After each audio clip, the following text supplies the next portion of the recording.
क्या पहले मरहले के बाद बीजेपी में बौखलाहट है? यह सवाल अपोजिशन की तरफ से किया जा रहा है। गुज़िश्ता रोज इंतखाबी रैली से खिताब करते हुए वज़ीर आज़म नरेंद्र मोदी ने साल 2006 में साबिक़ वज़ीर आज़म मनमोहन सिंह की तकरीर का हवाला देते हुए कहा था कि कांग्रेस हुकूमत ने मुल्क के वसाइल पर पहला हक मुसलमानों का बताया था। हालांकि इसकी तहकीक की गई तो ये पता चला कि साबिक़ वज़ीर आज़म ने तमाम तबक़ात बशमूल दलितों के साथ अक़लियतों के नाम पिछड़े दलितों के साथ अक़लियतों का नाम भी लिया था। वज़ीर आज़म के लबो लहजे पर एतराज़ भी किया जा रहा है। और पहले जब उनकी सरकार थी उन्होंने कहा था कि देश की संपत्ति पर पहला अधिकार मुसलमानों का है।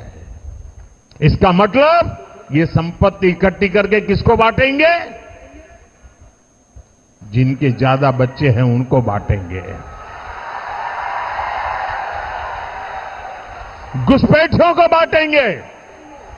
क्या आपकी मेहनत की कमाई का पैसा घुसपैठियों को दिया जाएगा?